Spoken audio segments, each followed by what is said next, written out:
I'm a loser. I'm a loser. And I'm not what I appear. It's the Smith Boys Podcast. Anything fucking goes. And you know, by that tune that you just heard, we're deep diving into Lions pregame, baby. Yeah, Lions pregame for Dallas Cowboys, brother. This is The day before, Saturday, right now. Yeah, day before. So Lions are tomorrow at 1 o'clock. Set this up a little bit, brother. Oh boy. Coming out of a bye week, right? Coming off a loss, 29-0. Shut out on the road to New England. Now the Bailey Zappi led New England Patriots. So they had a bye week last week, and now they're on the road this week, actually in Dallas, correct? Dak Prescott coming back for the Cowboys. Dak is back. Okay. Hey, Imperial Fleet, get ready to suck some Dak. Sore finger and hand and all. He's playing. Yeah, all Dak right? is back. If there was ever a game to come back for Dak, you know it's against the Detroit Lions. So let's kind of set the stage a little bit here. Lions are 1-4 coming off the bye. Cowboys are what, 4-2? Cowboys are 4-2. They're sitting third. Coming off a loss to Philly. Yeah, they're coming off a loss to Philly. Third in the division behind Philly and the Giants. Yep, Philly and must-win game for the Cowboys. Although the Giants did lose, the Cowboys did beat Giants earlier this year. Yeah, but the Giants are 5-1. Yeah, Giants are 5-1. So must-win game for the Cowboys tomorrow. Yeah, you could say it's I guess you could say it's a must-win game for the Lions too. I mean, whatever. You're 1-4.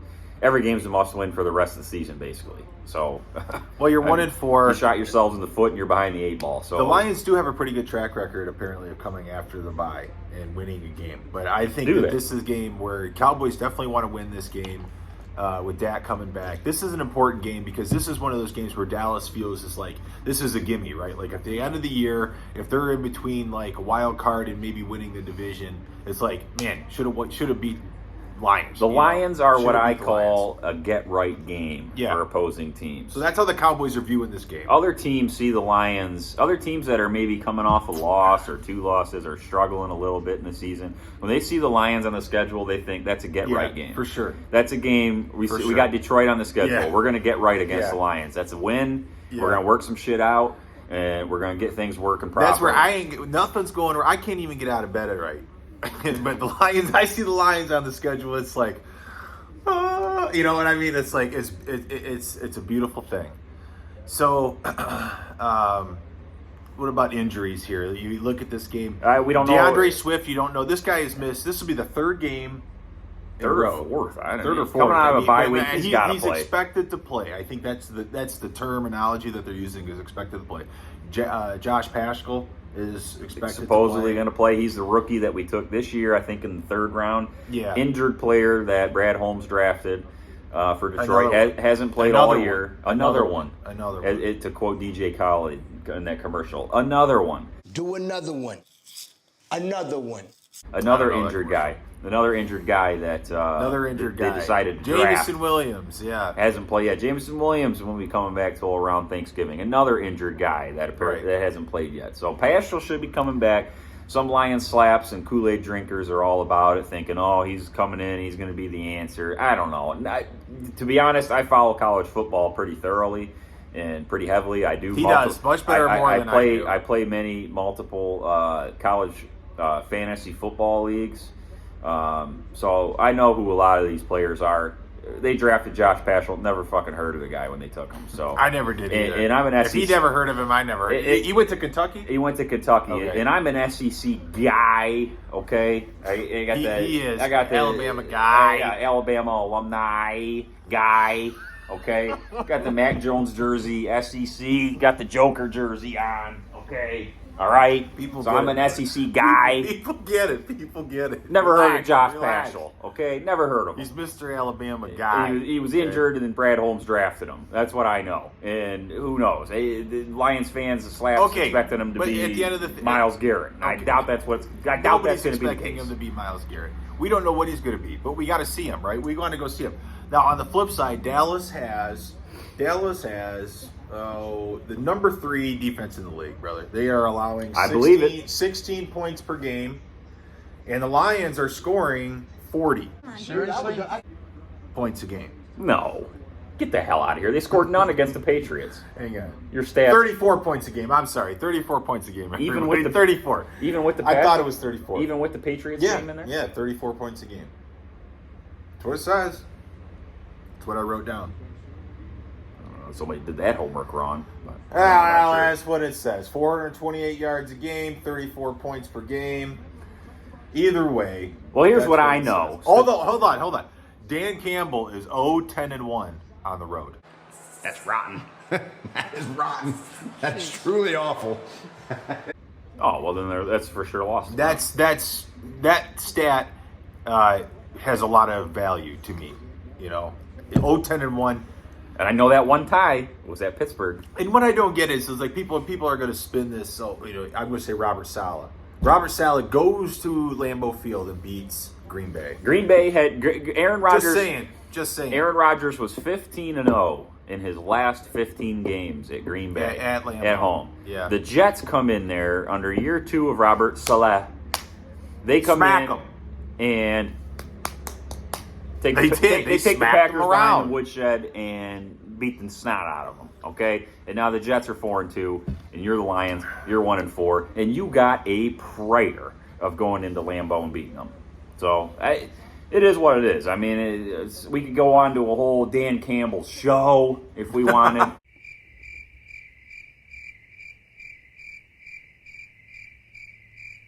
But no, let's just we're probably not going to do that. Let's just try to stick to the guy's an idiot.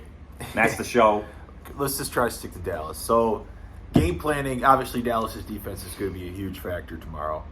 Micah Parsons, he's got 6 sacks on the season. Probably he leads the league. Dallas has 24 sacks on the season. They also lead the league in sacks. So Micah Parsons probably the best defensive player in the league. The other thing to consider that's going to be is Micah Parsons and Penei Sewell came out in the same draft, right? Correct. The Lions took Sewell. The Lions were going to, from what all accounts, was going to take Parsons, but they said if Sewell fell to them. Oh, I know. I had heard that it was going to be Jamar Chase that year. Lions was all in on Jamar Chase. Oh, yeah. And then if because they needed a receiver. Yeah, and if he was gone and Sewell fell to them, but the Lions were going to take Sewell. The Bengals took Jamar Chase, I think, at like pick 4. Yeah, 4. Before Sewell, the Bengals took Chase before the Lions pick was Sewell, up, and then they took Sewell. Sewell was taken 5th or 6th, I think. I think he was taken 5th.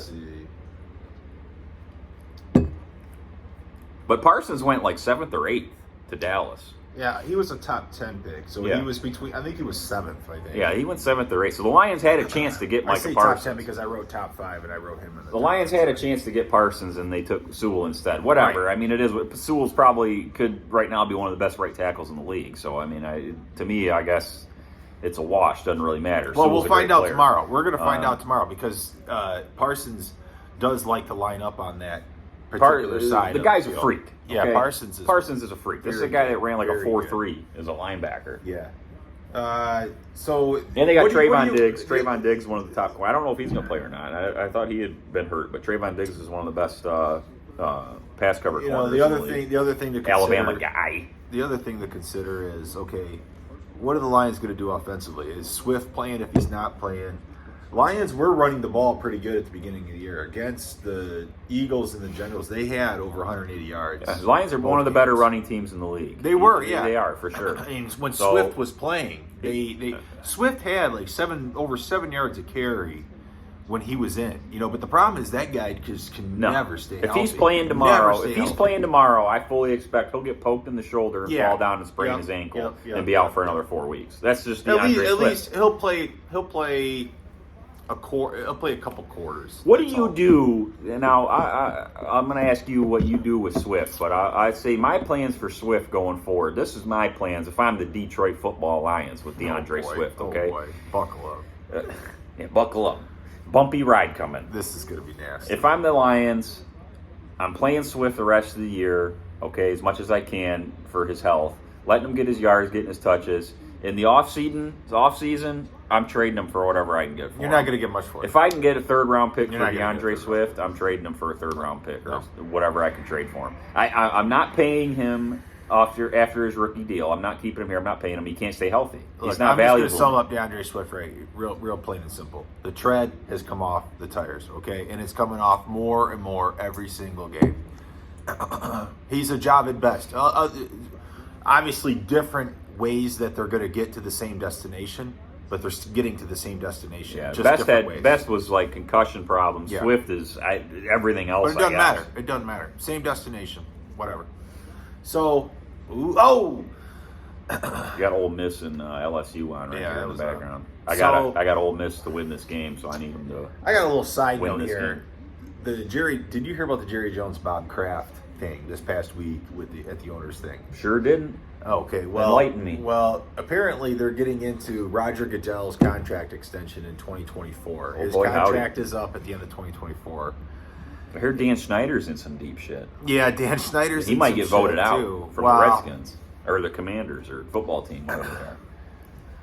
Apparently, I get the feeling that Robert Kraft does not want to extend Roger Goodell's contract, but Jerry Jones does, because Jerry Jones basically said Goodell has been good monetarily for me, basically for the league. Okay, he's made the league more money. He's grown. Yeah, he's growing the league. He's grown the league financially. Yeah, it's a huge, $1 billion industry, right? So, but Bob Kraft obviously has some personal reasons, and I think that basically what Jerry Jones said was, "You can't fuck with me." I told you, man. I told you, don't fuck with me. That's essentially what he said, and Jerry Jones came out on a radio interview earlier this week and did not deny that. He was not surprised that it also leaked, but this is an owners meeting though. Like, there's only 32 of them, right? But I guess stuff like that. Ours is an idiot in Detroit. I hate, Oh, speaking of Sheila Ford. I say ours, and I don't mean ours and Sheila Ford. we're Lions fans. We're really not Lions fans. Oh, come on. If the Lions were winning, we'd all be all about them. Yeah, but they're not. So, they never speaking will. of Sheila Ford, she voiced her frustrations over this bye week period. Oh. She came out and said, she was not happy with what the record is, and she said frustrated. And Dan Campbell basically acknowledged, yes, this is true. However, Dan Miller's got the insider's knowledge. Yeah, he's Lion Slappy. He's Lion Slap 101. Yeah. Well, he basically came out he's said apparently to people that Dan Campbell's all but guaranteed a year 3. I would believe it. Yeah, I don't think that's far-fetched to believe. I don't think that's far-fetched. So no matter what the Lions do, short of just the wheels coming off, they'd never win another game the rest of the year. Yeah, if they lose every game the rest of the year, I would imagine that's it. I don't know how you... to me, they have to win more than 3 games for him to come back. If they regress and only win 2 games or maybe win 3 games again this year, I don't know how you keep them if you have the same record as you had last year. See, there's a part of me that thinks, the Lions could come out after the bye and totally, rally out of this and say they do beat the Cowboys. Say they do beat the Cowboys next week. Everybody will be back on the bandwagon, and then that's when the Lions will fall back on their face again against the Dolphins. The very next week. That's just what the Lions do. Tua is back for the Dolphins now, I believe, this weekend. Yeah. But you've seen those Lions teams do that, though. But you've also seen the Lions teams where they go down to Dallas and they will get their ass beat.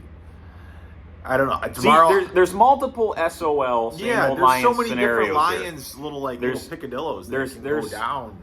There's the SOL. Holes. There's the easy SOL, which is go down there and lose. It's a bye week. You come out, you expect, hey, we had an extra week off. We had an embarrassing week against New England. You just get smacked around. And we've had an extra week to prepare. We're going to go down to Dallas and we lose by 25 or 24. Okay, that is the quickest and easiest SOL. You're going to have to this part out. That's the quickest and easiest SOL part explanation. Oh. But there's a longer SOL explanation. Brother got a phone call or something. You got to go. That's anything fucking goes. He's got to get up and go. He's got to get up and go. The longer SOL is they get the week off, the bye week.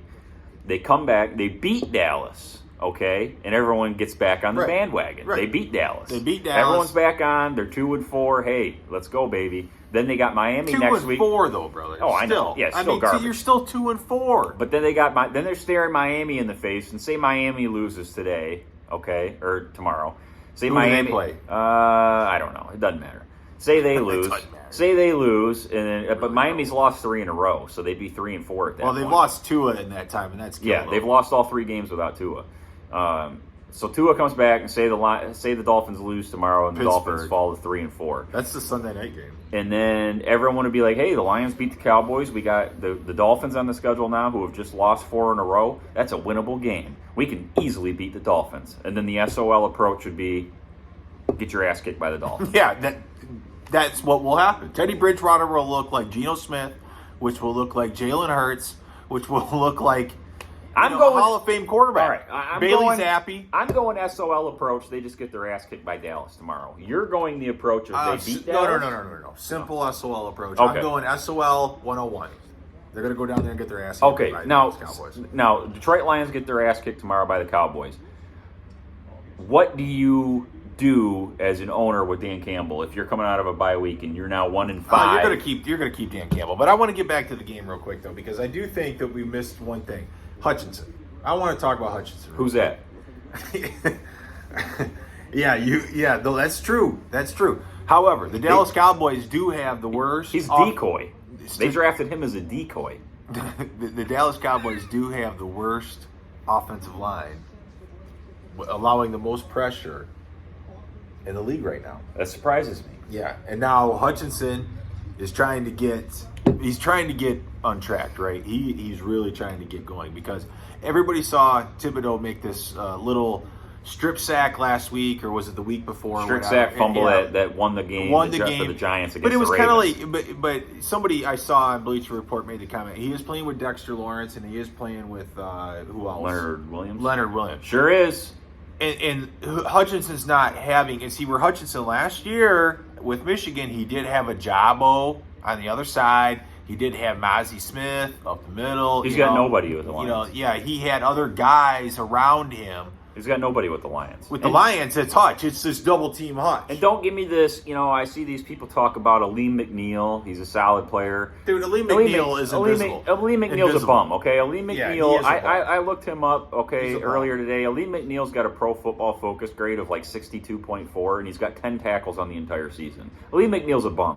He's a bum. Yeah, he's a nobody. Anybody that thinks that like Aleem McNeil is some solid player, he's a nobody, okay? Nobody is game planning around Aleem McNeil. He's a bum, all right? Everybody, and I did see a statistics that they're last in pass protection. That's I did see a statistic that Aiden Hutchinson was among the top 2 or 3 most double team defensive players in the league. Oh, so there you go. So he's the greatest player of all time. He's drawing the most double teams of anybody at the pass rushing spot. He's in the top 2 or 3. Yeah, no, he's the best. Well, I'm just saying that's people going on about his statistics. He hasn't done this. He hasn't done that. If he is drawing more double teams, that's a problem. But geez, look at the time Jaden Daniels got to throw the ball. Yeah. Good Lord, and that's what he does. Well, Ole Miss got pretty good defense. Man. So, what are you expecting game wise? I think the Cowboys are probably going to come out and try to really run the ball. Even though Lions got a horrible pass defense with Dak coming back, and CeeDee Lamb could have a big day. I don't think they're expecting Dak to do a ton because he's coming back his first game. But it was a hand injury. It wasn't a leg injury. I think he can do some stuff. I'm expecting run-heavy game for the Cowboys. Yeah, I am too. Because I think the Lions are not really built to stop the run or the pass.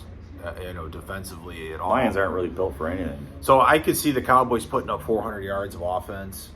Probably doing 120, 130 yards on the ground and throwing for 270. I'm glad Dak is back for this game because it reminds me of it was a year or two ago when the Lions played the Cowboys and there was a famous audio cut that went around after an interview after the Cowboys had just stomped the Lions.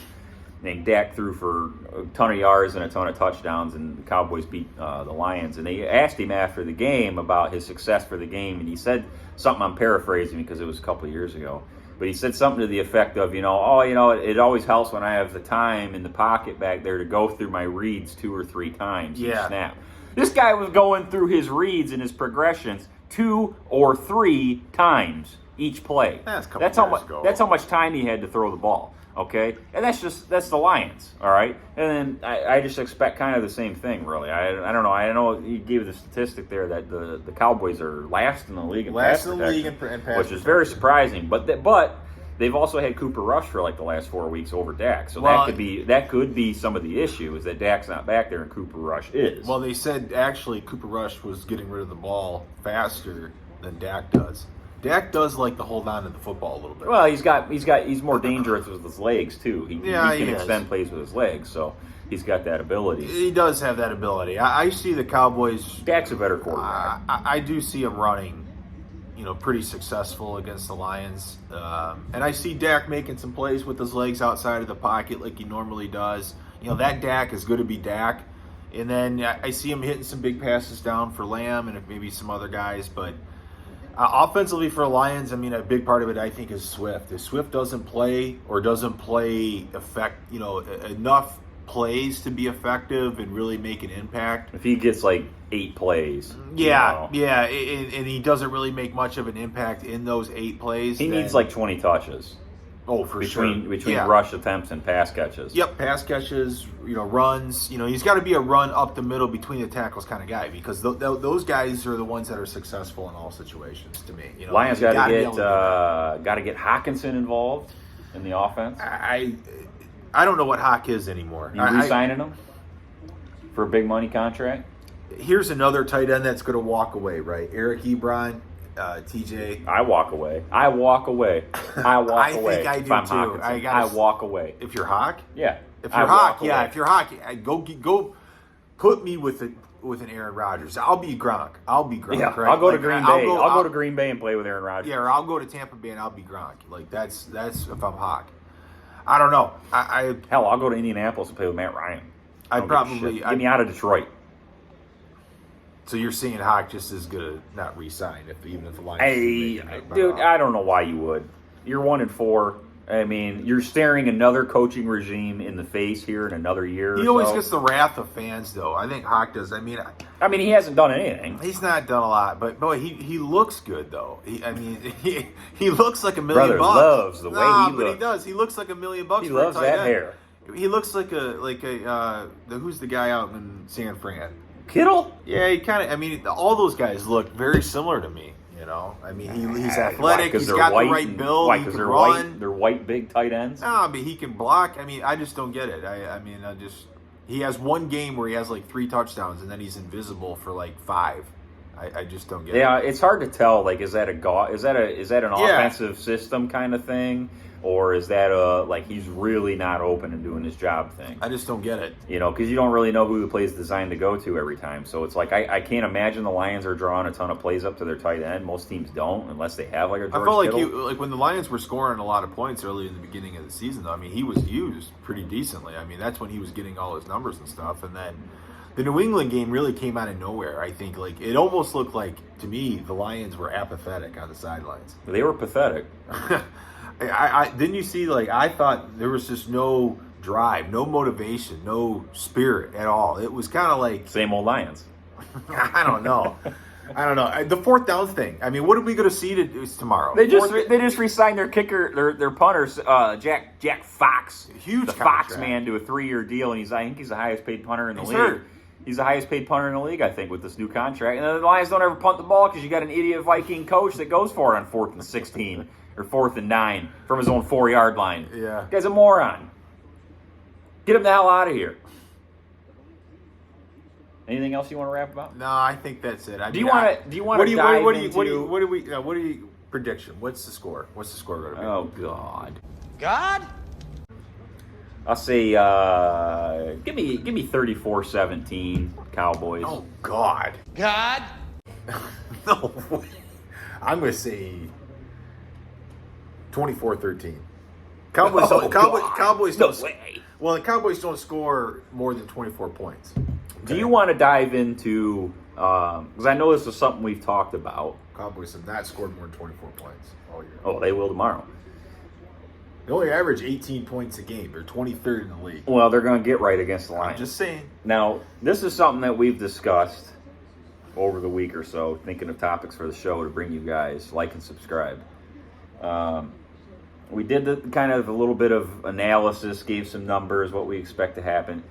Do you want to go into, like, Lions history over the last 20 years or so and why this team is where it is right now? Oh, my God. Regime from regime, going back to, like, the Morningwig era, Marty Morningwig era. Because I remember, like, 10 years ago, okay? I came up with this theory. Hold on. Earlier this week. I remember, like 10 years ago, I called in to 97 Won the Ticket, okay? The local radio station here where the jackasses on the radio here. I called in to 97. All right. The jackasses, Valeni. Make plays! Make plays! Don't sit there and pucker! Make plays! And this was like when Terry Foster, that idiot, was on the air. And I remember calling in, and they were talking. This was in the heat of the Lions season, okay? And they were bombing as they always usually do, and we were staring a number 1 draft pick in the face again about halfway through the season. And I took it upon myself to do a little research, and I'm like, you know what? These guys got a top 5 draft pick like damn near every year, do they not? Yeah. So I looked it up. So I remember doing some homework like 10 years ago when I called in there, and I went back like 50 years of drafts, NFL drafts, like 50 years of NFL drafts, okay, and calculated them all out. And it came out to an average of about every 3 years, once every 3 years, the Lions had a top 5 draft pick. And I said that on the air, and the hosts had nothing to say. They were like, I never heard that stat before. Like, you did your own homework on that. That's cool, but that's unbelievable that you think of about every 3 years a team has a top 5 draft pick. Is insane. It's ridiculous. Let me back this up. It's constant incompetence is what it is. Well, let me just say this. So brother and I were talking, Smith boys were talking throughout the week here, and we were saying, okay, doing a little show prep here, and we said, okay, since we kind of broke it down before the Marty Morning or after the Bobby Ross era, right?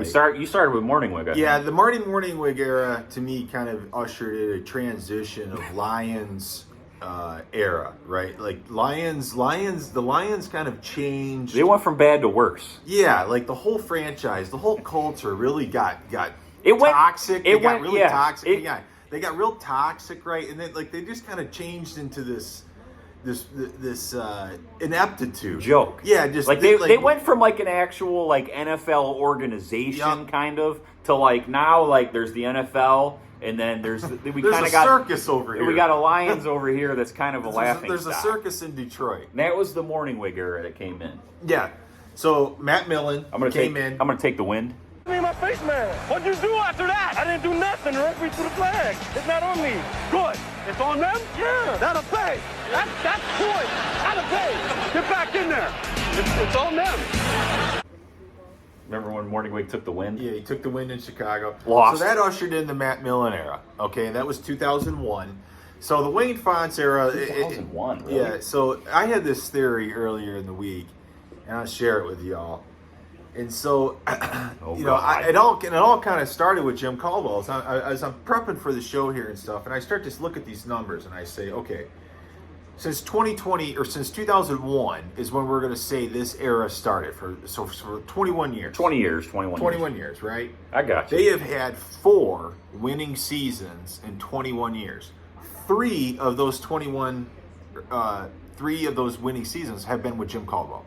Okay, you would have to say as an outsider, knowing nothing about the Detroit Lions history. If you were a Giants fan, a Niners fan, you're thinking, why did you fire? Why Jim would Caldwell? you fire this guy? You've had how many seasons? 21. You've had 4 winning ones, and your one coach had 3 of those. And you fired him? Who was the other one? Jim Schwartz. Jim Shorts. So the year when he smacked Jim Harbaugh on the ass. And they got into he shook his hand too hard. He shook his hand I came in too hard. That's Harbaugh. I came in too hard, and I didn't know Jim Shorts was made of glass. Harbaugh's hard ass. He's a rat ass. Those khakis. So I thought, okay, the Lions were like, holy shit, like we're successful all of a sudden. Like we're winning. We're in the playoffs. We went to 3 playoffs, and they were all under Jim Caldwell. And we can't have that. Yeah, it's like the fans are beginning to like have this higher expectation, right? It's like we can't have that. They had the height of, and think about this in 2014, 15. You know, like this is 16. This is prime Megatron years. This is prime Sue years. This is prime Stafford years, right? Like these are your prime guys, correct? And these are all the homegrown guys you drafted. 08, 09, 10, whatever. Okay, in that era, whatever. So, like, these are the guys beyond probably the rookie contract, but you're going to have to pay them. Maybe they're still on it or they're getting close to the end of it. So now you're going to have to pay them. And the Lions are like, hey, we're winning here. Fans are expecting a whole lot. Hey, we gotta break this down. We're not paying for this stuff. We're not paying, they don't even want to pay Kelvin the $1 million that he's owed. Or not owed. I don't think he's technically owed, but the Lions could afford it, right? So the Lions get rid of Caldwell. Then they bring in Matt Patricia and Bob Quinn. And Matt Patricia. And that experiment lasted 3 years. And that was very much similar to the Matt Millen, Marty Morningwig era to me. Because it was 2 aloof guys, just buffoons. They were just aloof, really. What about Mariucci? Well, Mariucci... When was he in there? He was after Morningwig. So yeah. And everybody had big hopes on that. Oh yeah, Mariucci just came from San Francisco. Yep. I remember successful team, San Fran. I remember this was like great offense, great offensive mind. Yeah. He came to Detroit, coached, got fired. West Coast offense. Never coached again. This is going to be West Coast offense. Yeah, he leaves Detroit.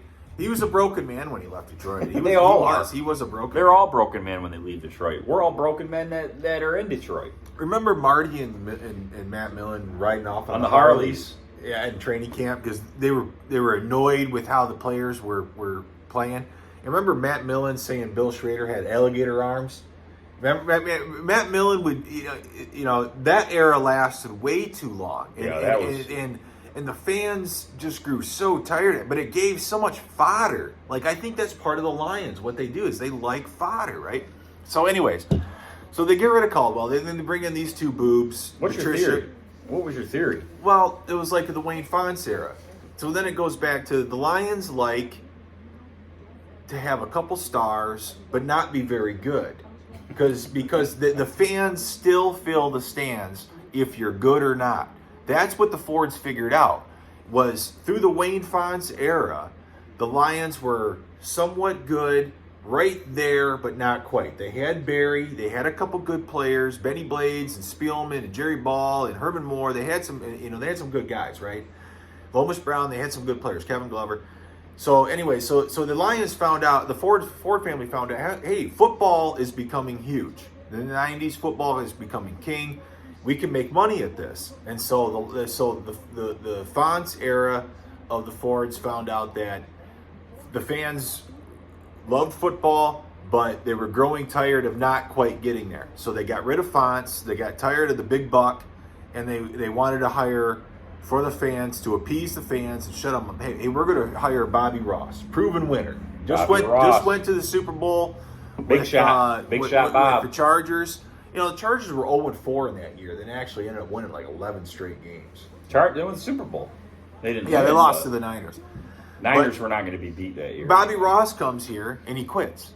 He has enough. He says, "Fuck this, fuck you. I can't take."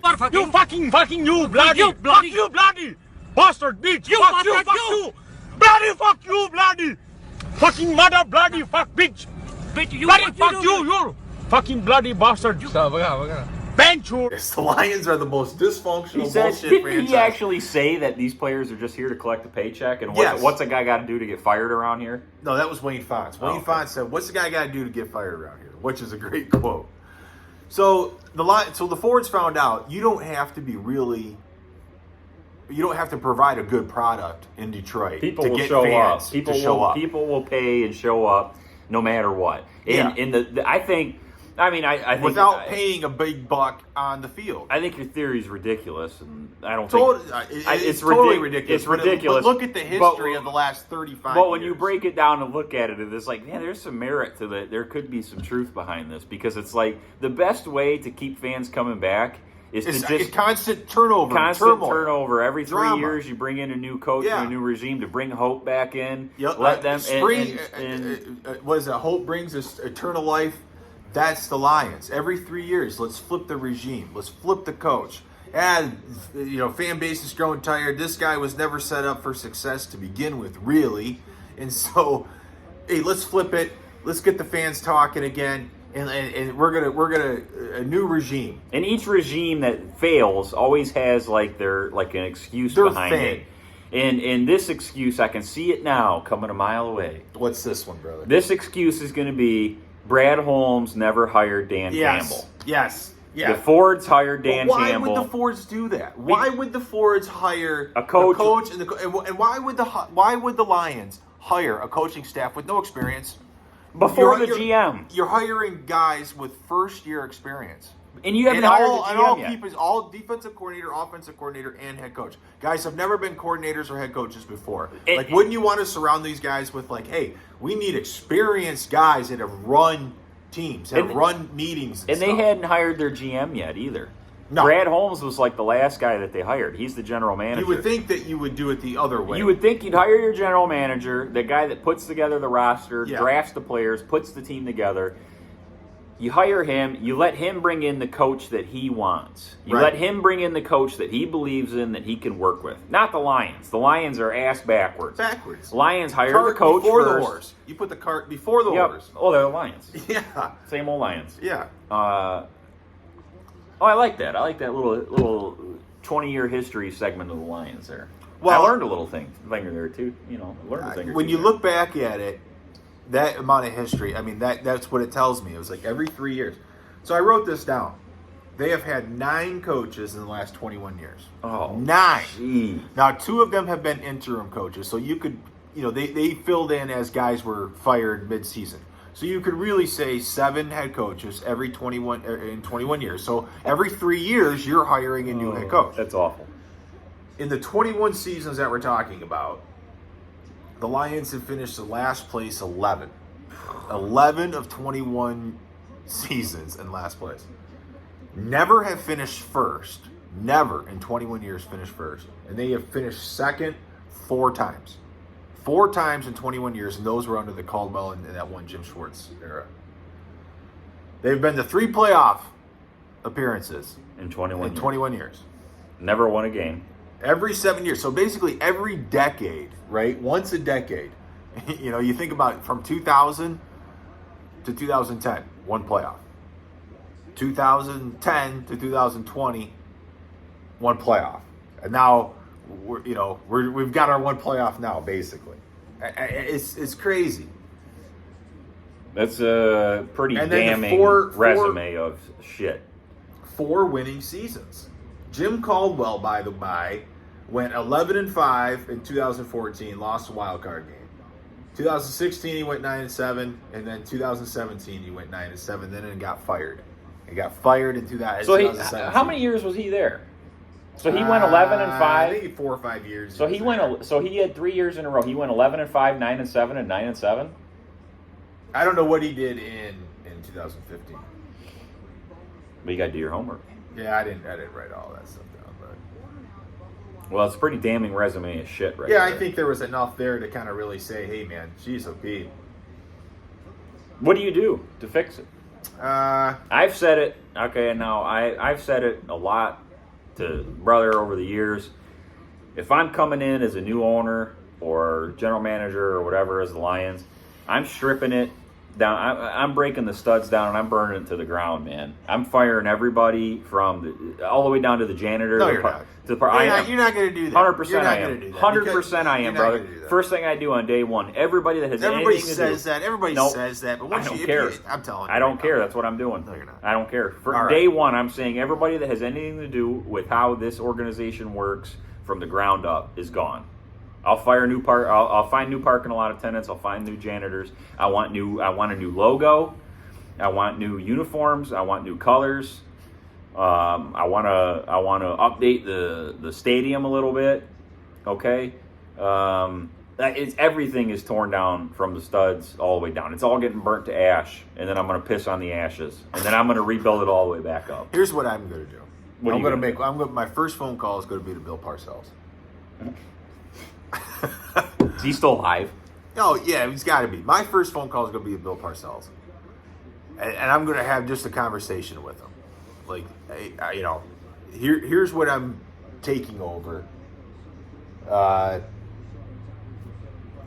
This is my salary cap situation. This is my free agent situation. Why Bill Parcells? He's a dinosaur. I think he still knows football. He's a dinosaur. He knows football. Bill Parcells knows football. The game has passed him by 3 or 4 times. I think Bill Parcells knows football. That guy has forgotten more about football than most people will ever know. I always thought Bill Parcells was a great coach. Call Bill Parcells. I would just have a conversation with him about guys in the league, schemes, strategy, systems, what he thinks. Not that I would do anything with it. And then I would follow up with, who do you think I should talk to next? And go from there. I think he's a great person to start with, is really my main point. Who else would you really call? I don't know. I mean, you could call Sean Payton. He'd be another person in my mind. You'd be on the head coaching talk, yeah. Would you go to Harbaugh? No, I wouldn't. I'm not a Harbaugh guy. I know, I think Sean brother's Payton's a Harbaugh guy. I'm not. I like Harbaugh in college, and he's doing a fantastic job. Go Blue, baby. But Sean Payton, I think, is a great phone call too. Yeah, for sure. He's in this era of football, so he knows the game today. Versus Parcells. I mean, Parcells been out of the game 30 years, damn near 25 years. Yeah, I still value his. Yeah, I get it. But for me, I burn it to the ground. I strip all the studs, everything. I want everything anew. That's what I want. I want new uniforms. I want an updated logo. I hate the Lions logo. I hate their uniforms. I just want. Do you like the retro ones, but like the darker blue and the solid gray? When they do the Thanksgiving Day, where it's just the blue jerseys and the gray helmet, yeah, that's all right. But I'd go to like some. I'd put out a contest to a bunch of universities around and say, hey, all your like graphic design departments, your students, like Detroit Lions are looking for a new logo. What kind of what kind of sick, sweet logo can you come up with for the Detroit Lions? And I'd come whatever people can come up with. The lion looks so stupid. The uniforms look terrible. I like the old one, like back from like the 30s or whatever. That was a really the one with the marching lion with like the 2 lines behind him is cool. Yeah. That one's cool. I would maybe go with something like that. But I don't care for the blue and white. But I get that's like a Ford thing. I don't know, because the Ford logo is blue and white. Yeah, I think that's. I guess that's kind of why. But I'd be the new owner of the team. I wouldn't be a Ford, so I can change it and do whatever the hell I want. Yeah. We done with Lions? Yeah, I think we're done with Lions. Did you give a score? Yeah, 24-13. Okay. I'm pretty because I don't think the Cowboys are going to score a whole lot, even against the Lions defense. Oh, I think 24 everyone points. scores against the Lions, brother. I could see 20. Okay, 27. Maybe another extra field goal. What did I say? 34-17. Yeah, you said 34-17. I'll say 27-13. Okay. I think it's a good place to stop it. Yeah, it's a good place to stop it. All right. That's the end of Smith Boys Podcast. Yep. Lions preseason. We'll do a post-game one tomorrow. I guess it'll probably be a loss podcast. We'll see. Post-game of a loss, probably. We'll see. I'm expecting. But we'll break down the game a little bit. We'll go over the stats and give our analysis on the game. Smith Boys out. See ya.